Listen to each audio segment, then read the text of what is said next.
Assalamu alaikum. In today's lecture, we will discuss in detail the metabolism and the specialized products we get from tryptophan and other amino acids.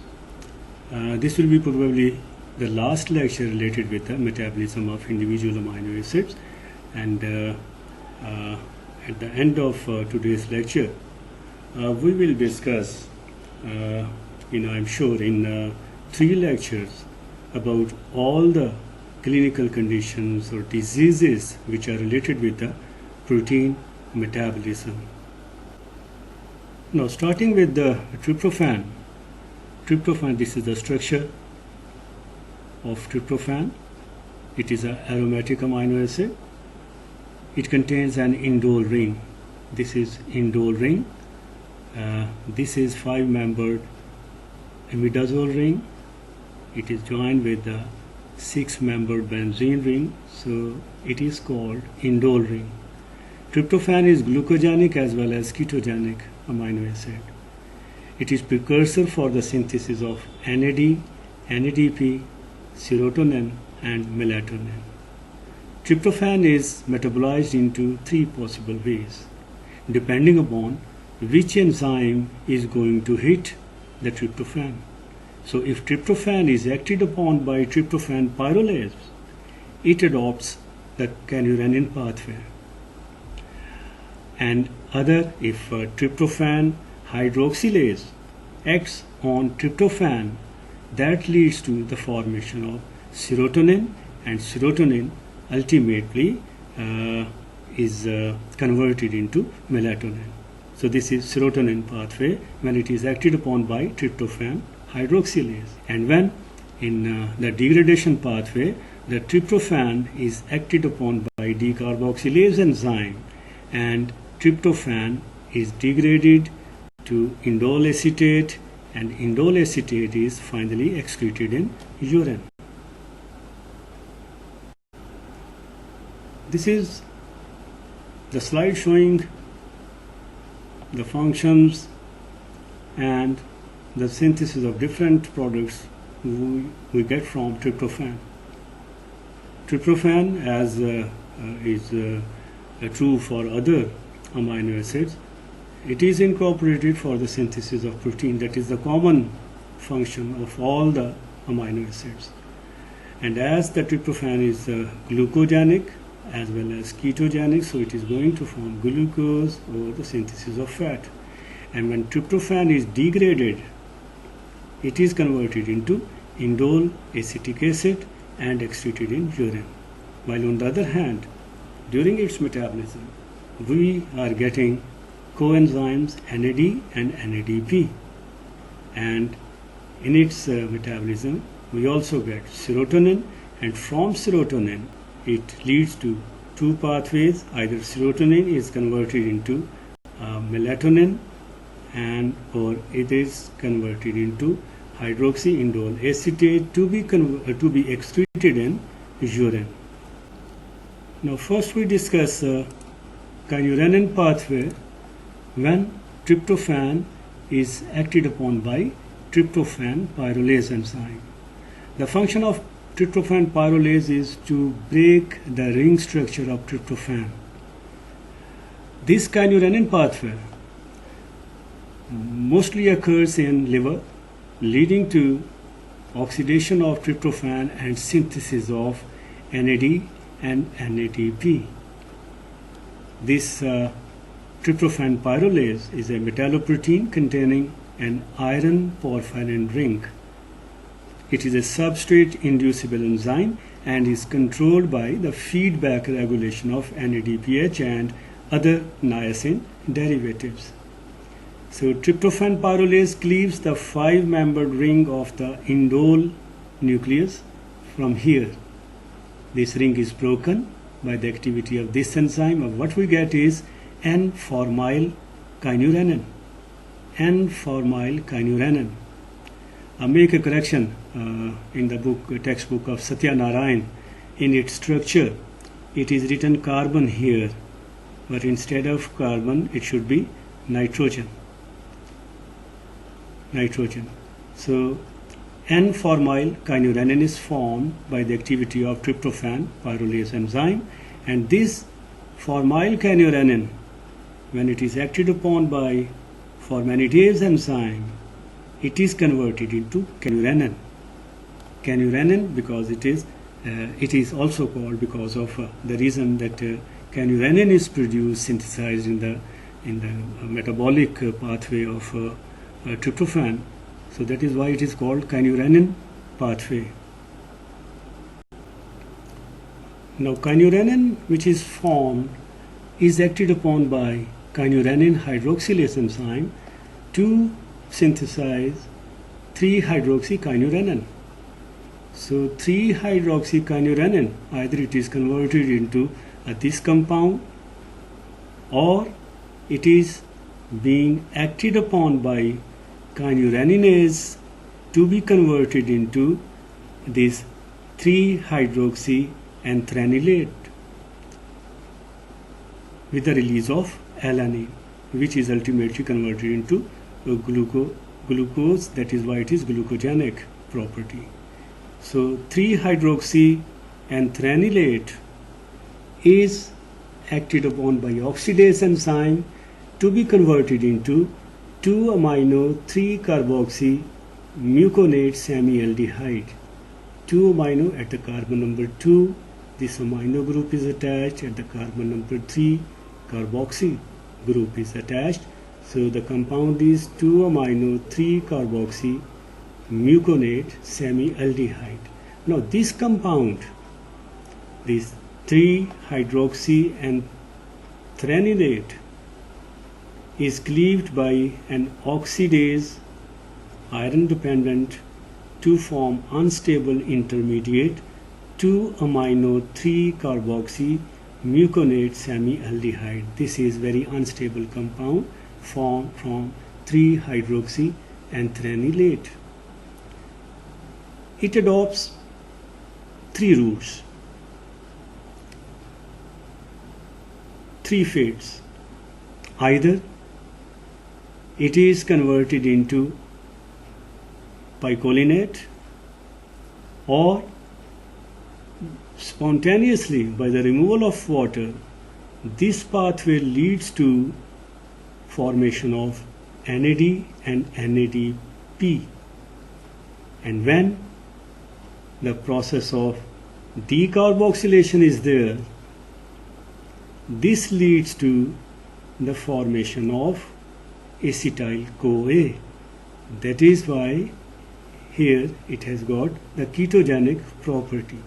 It is why here you see it is providing alanine for the synthesis of glucose, the glucogenic property here. When this 2-amino-3-carboxy muconate semialdehyde adopts this carboxylation route, it leads to form acetyl-CoA. I show you in detail in the next. Now this is the continuation of the previous slide, where the very unstable compound 2-amino-3-carboxy muconate semialdehyde is diverged either to this direction, or by carboxylase enzyme it diverges to form acetyl-CoA. So that very unstable compound, after the removal of water, it is converted into quinolinate. That compound is acted upon by QPRT, which is quinolinate phosphoribosyl transferase enzyme. And what it does, this is PRPP, phosphoribosyl pyrophosphate. So phosphoribosyl is added with the release of this pyrophosphate. Quinolinate is converted into nicotinate mononucleotide, and which, passing down the track, converted into NAD, and phosphorylation of NAD leads to the formation of NADP. So this is the track by the activity of QPRT, quinolinate phosphoribosyl transferase enzyme, we are getting these coenzymes NAD and NADP. While on the other hand, decarboxylation by the decarboxylase enzyme on that unstable compound, a muconate semialdehyde, it leads in this direction. By passing through the series of the compounds, ultimately it is converted into acetyl-CoA, and that is the ketogenic property of tryptophan. Now the second possible metabolic pathway of tryptophan is a serotonin pathway. We discussed in detail kynurenine pathway, which ultimately leads to synthesize niacin derivatives NAD and NADP in serotonin pathway. In mammals, the largest amount of serotonin is synthesized in the intestinal cells. Normally, this is an important point to remember, about 1% of tryptophan is converted into serotonin in the intestinal cells, and the name of these intestinal cells which convert tryptophan into serotonin, they are Argentaphan cells. Now here I would like to stop at this point. In malignant carcinoid syndrome, these cells, these intestinal cells, Argentaphan cells, they undergo uncontrolled growth. So instead of 1%, 60% of tryptophan is diverted to serotonin pathway, which is normally it is 1%. So the result will be that kynurenine pathway will be decreased. So there will be less synthesis of NAD and NADP, and the patient will develop the symptoms of pellagra. This condition, in which there is excessive conversion of tryptophan into serotonin in the intestine, is taking place. That condition is called malignant carcinoid syndrome. So in malignant carcinoid syndrome, instead of 1% of tryptophan, about 60% of the tryptophan is converted into serotonin. The another important point regarding the properties of serotonin, the brain itself synthesizes 5-hydroxytryptophan, which is in a bound form. The outside serotonin cannot enter the brain due to blood-brain barrier. Now the functions of serotonin. Serotonin is a neurotransmitter and performs varieties of functions. It is a powerful vasoconstrictor which result in smooth muscle contraction in bronchioles and arterioles. Cerebral excitation is another function of serotonin, so its deficiency causes depression. Serotonin level is decreased in psychosis patient. It controls the behavior pattern, that is sleep, blood pressure and temperature. Now in this slide it will be very much clear that tryptophan, how it is converted into serotonin, and ultimately serotonin is converted into melatonin. Very simple. Let me make this slide easy. This conversion, this pathway, that is a serotonin pathway, is important from examination point of view. That kynurenine pathway, usually it is not being asked in your exams or whatever, because that is a too lengthy metabolism, but you must remember at least the key points of that kynurenine pathway, that through its metabolism it is going to deliver pyruvate, acetyl-CoA, NAD, NADP, kynurenine. So those key points you must remember. But this serotonin pathway is very important. Tryptophan, by the activity of hydroxylase enzyme, is converted into 5-hydroxytryptophan. So at carbon number 5, hydroxyl group is added. So this tryptophan is converted into 5-hydroxytryptophan. Enzyme is tryptophan hydroxylase.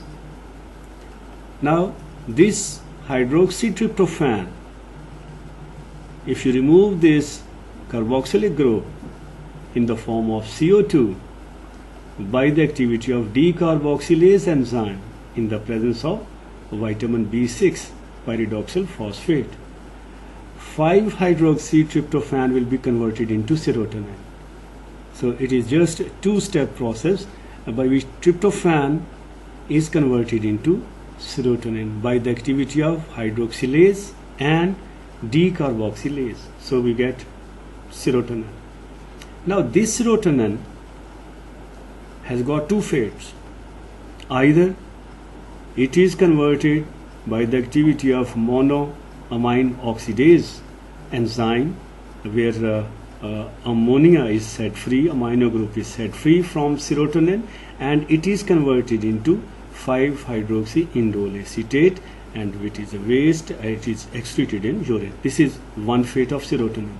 Other fate of serotonin, if you focus on the structure of this serotonin, if we are able to add two groups, acetyl group and methyl group, to this structure, it will become melatonin. So here you can see we are adding acetyl group and we added this methyl group. So this serotonin will be converted into melatonin, and this conversion takes place by two steps. In the first step, acetyl group is added.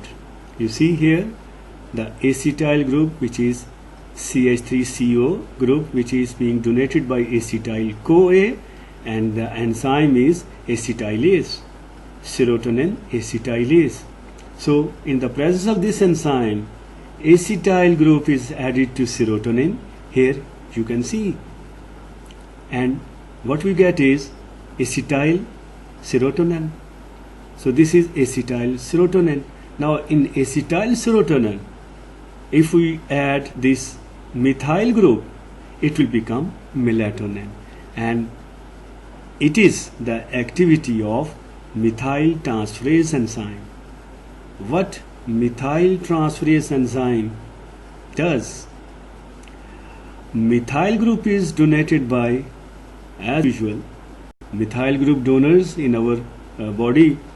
There are two: tetrahydrofolate and methionine. Methionine in its active form, that is S-adenosyl methionine. Methionine, which is attached with adenosine, that becomes active to donate its methyl group, and this methyl group is labile methyl group, we call it. So methyl group is donated by methionine, and this N-acetyl serotonin is converted into melatonin.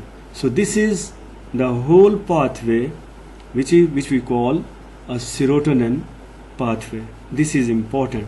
You must remember the names, the steps by writing on the papers, because it is important from examination point of view. Melatonin. Melatonin is a hormone mostly synthesized by the pineal gland from serotonin. The synthesis and secretion of melatonin from pineal gland is controlled by light. Melatonin is involved in circadian rhythms or diurnal variations, that is 24-hour cyclic process of the body. It plays a significant role in sleep and wake processes. So in fact, melatonin, it controls our sleep rhythm. Melatonin inhibits the production of melanocyte stimulating hormone, this, and adrenocorticotropic hormone, ACTH. It has some inhibitory effect on ovarian functions. Melatonin also performs a neurotransmitter function. Among all these different functions, the most important is to remember is that melatonin controls our circadian rhythm. Now this is the degradation pathway, the third pathway of tryptophan. One was kynurenine pathway, second was serotonin pathway, and now third is degradation pathway. Two different pathways for degradation. So either first deamination takes place and then it is converted into indole acetate, or whether first decarboxylation takes place and they ultimately converted into indole acetase. Whatever the route tryptophan degradation involves, ultimately both the routes are going to be converted into indole acetate, and as this is a waste, it is water soluble, it will be excreted in urine. So in the first tryptophan, after the removal of amino group, what we get? Indole 3-pyruvate. This is indole 3-pyruvate, and then by decarboxylase enzyme, carboxylic group is removed in the form of CO2, we get indole acetate. Now in this track, first amino group was removed, and the other possibility is that instead of amino group, first the carboxylic group in the form of CO2 is removed, which was second in this track. So it, in other way, it becomes the first metabolic process. So in decarboxylase enzyme act first, CO2 will be removed, and we get tryptamine. Now from tryptamine, amino group is removed by monoamino oxidase. So tryptamine will be converted into indole acetate. So simply to say, whether tryptophan is first converted into indole 3-pyruvate or first converted into tyramine, they ultimately, these both products will converge to form indole acetate to be excreted in urine. Now we discuss the metabolism of histidine, proline, and arginine. As you know, these are the members of a glutamate family, because in their metabolism, all the pathways of histidine, proline, arginine, glutamine, they converge to form glutamate. So they are the members of glutamate family. The metabolism of histidine, proline, and arginine is considered together as all three are converted to glutamate. So here you can see this is the track of histidine metabolism. The track of proline and arginine, both the tracks, they converge here to form glutamate semialdehyde, and that glutamate semialdehyde down the track it is converted into glutamate. And while this histidine, after forming the imidazole propionate, it is converted, ultimately converged on the same platform of glutamate.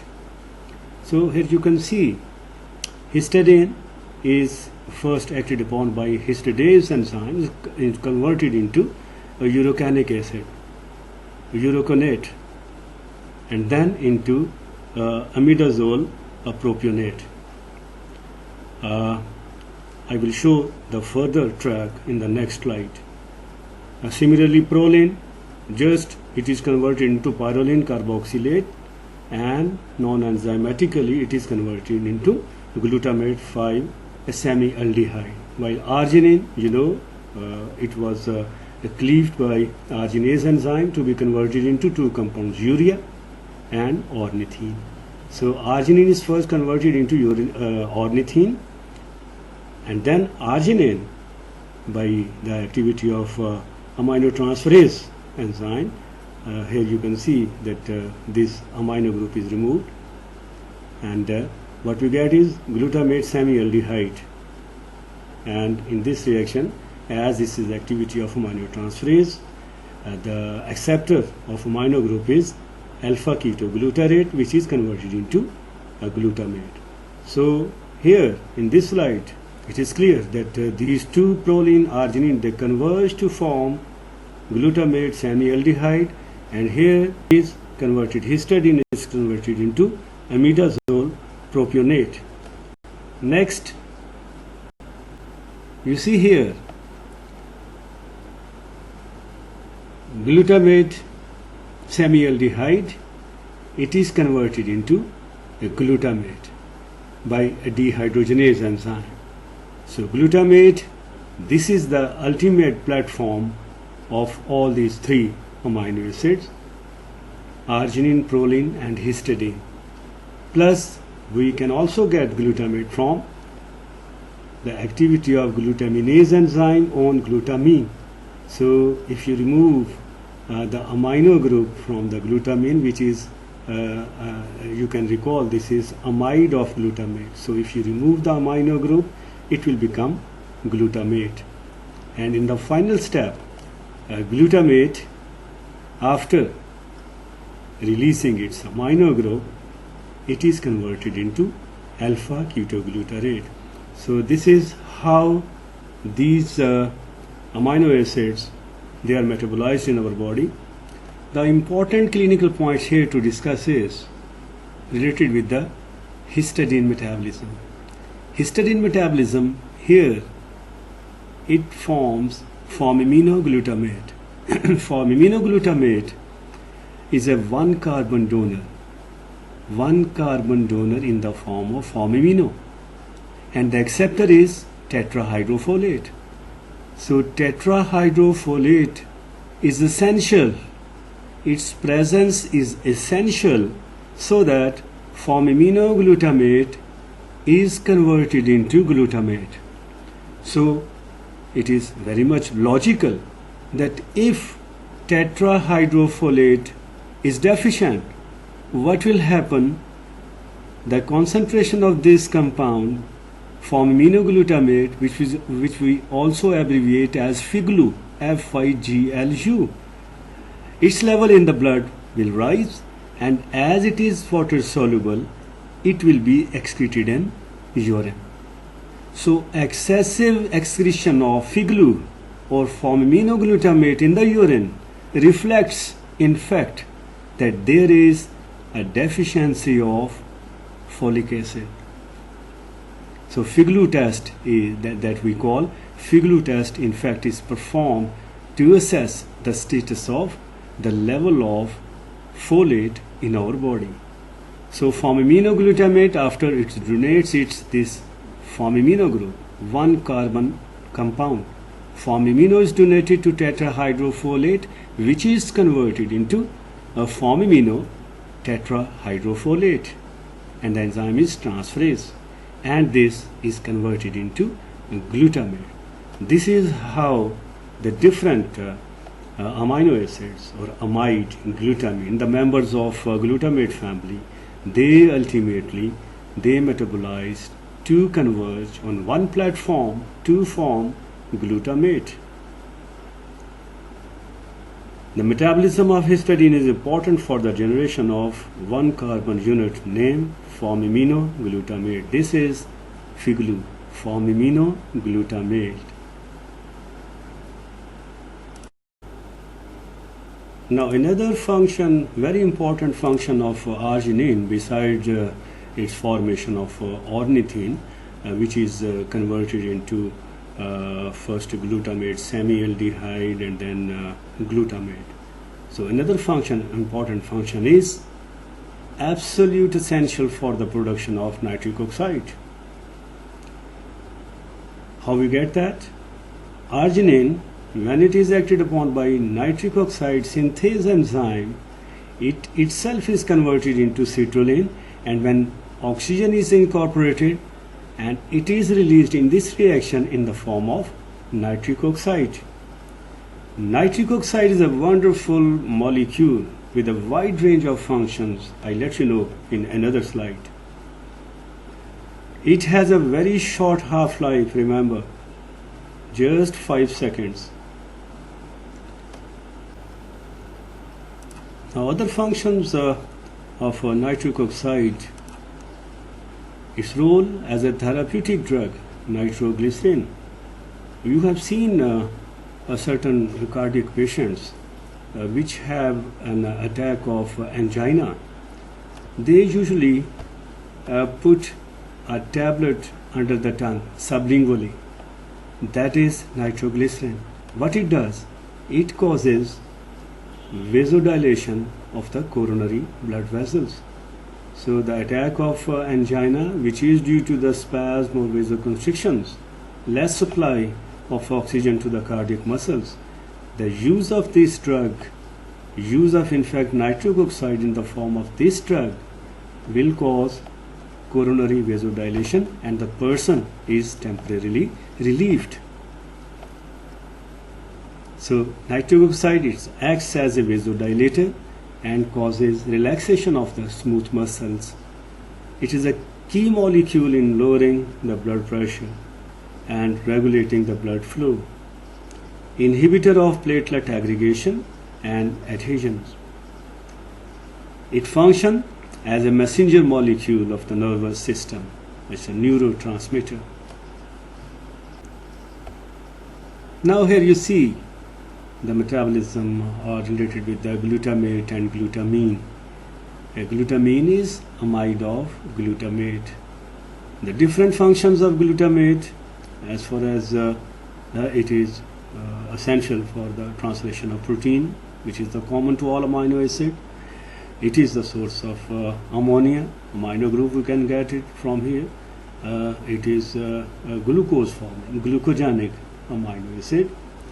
The different members of the glutamate family, histidine, proline, arginine, they in their metabolism, they synthesize glutamate. And from glutamate, what we can do, what we can get in our body, GABA, aminobutyric acid, gamma aminobutyric acid, GABA, a neurotransmitter, glutathione, antioxidant. Glutamate is also essential for the production of acetyl glutamate, and it is also important for gamma carboxyglutamate, that is important in the clotting cascade in our body. So glutamate formation from these members, glutamate functions, what is doing in our body. Glutamate can be converted into its amide formation, that is glutamine, and glutamine can, this is interconvertible reaction, glutamate to glutamine and glutamine back to glutamate. So glutamine function, it can release amino which enters the urea cycle, glutamine for the protein synthesis, and glutamine is important for the synthesis of purines, which purine ring, in it supplies at the number 3, number 9 nitrogen. It is important for the synthesis of pyrimidines, amino sugars, and detoxification. Glutamate and glutamine are non-essential glycogenic amino acids. Both of them play a predominant role in the amino acid metabolism and are directly involved in the final transfer of amino group for urea synthesis. Urea synthesis in the form of urea cycle in the hepatocytes we discussed already in very much detail Now this slide is showing how glutamate can enter the TCA cycle. Normally, glutamate, after donating its amino group, it is converted into alpha-ketoglutarate, and alpha-ketoglutarate itself is a component of TCA cycle. Alpha-ketoglutarate can be converted into succinate, and succinate is another a member of the TCA cycle, and so glutamate enters the TCA cycle by synthesizing succinate. Now glutamate, as it can be converted into GABA, that is gamma amino butyric acid, which is actually inhibitory neurotransmitter. That is why decreased concentration of GABA leads to conversions. This GABA is formed from glutamate just by decarboxylation. Decarboxylase enzyme removes the CO2, the carboxyl group is removed in the form of CO2, we get GABA. GABA, by the activity of transaminase, it is converted into succinate semialdehyde and then into succinate. So glutamate is entering the TCA cycle, forming succinate through alpha-ketoglutarate, this is one route, and also entering the TCA cycle through forming GABA. So that is called GABA shunt. Glutamate through GABA converted into semialdehyde and then succinate, and then it enters the TCA cycle. So this is called GABA shunt. Now we discuss the role of folic acid in amino acid metabolism. Folic acid can donate one carbon pool in different forms. These all different forms are actually one carbon pools which are attached with the folic acid. I tell you later. Some synthetic pathways require the addition of a single carbon groups. These one carbon units can exist in a variety of oxidation states. These include methyl, hydroxymethyl, methylene, methinyl, formyl, and formimino. So these are the different forms of one carbon pools. These single carbon units can be transferred from carrier compounds such as tetrahydrofolate and S-adenosyl methionine. Now this slide shows how the active form of folic acid, is formed in our body. It is two-step process.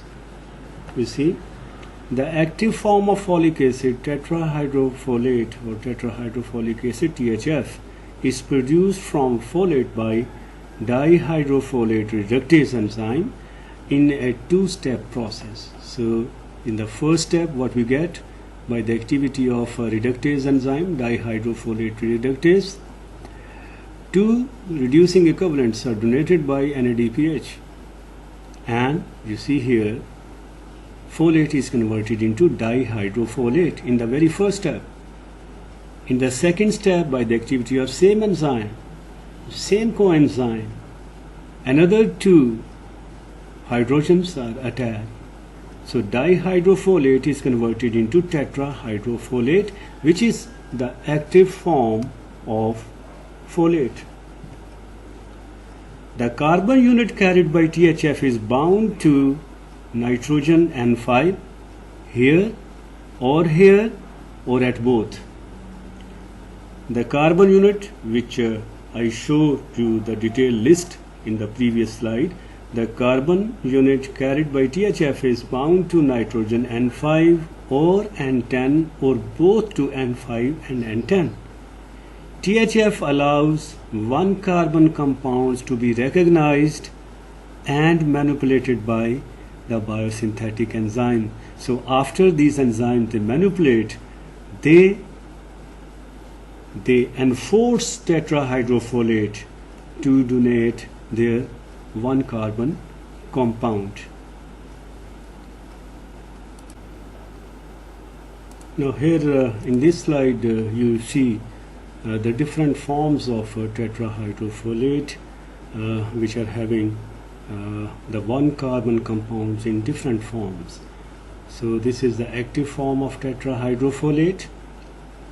This is one form which is having formyl 1-carbon pool.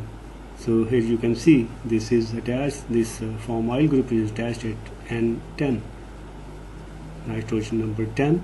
So the compound will be N10 formyl tetrahydrofolate. Similarly, this may be attached 1-carbon pool in the form of methinyl. It is attached both to N5 and N10.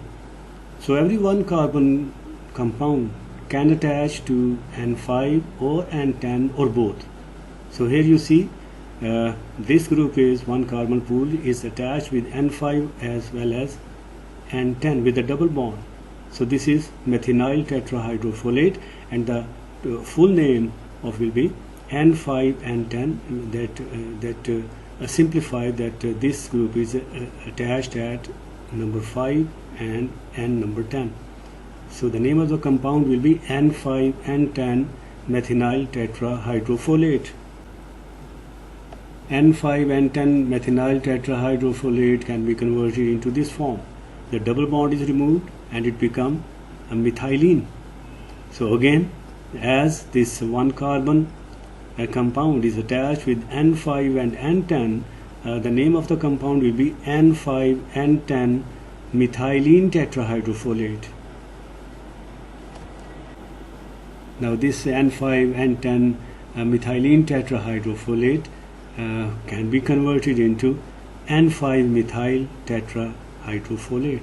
So, and it is this 1-carbon compound in the form of methyl group. It is attached only on N5. So it will be this form of tetrahydrofolate will be N5-methyl tetrahydrofolate.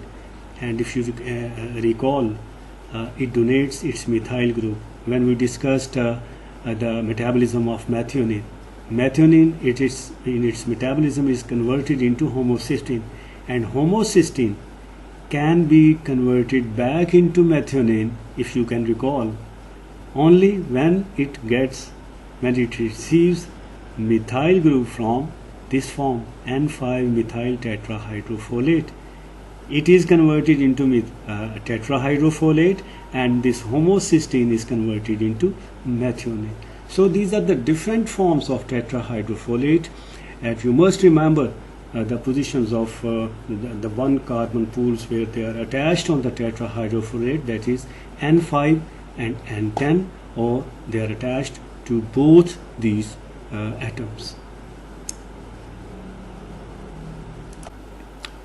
That's enough for today's lecture.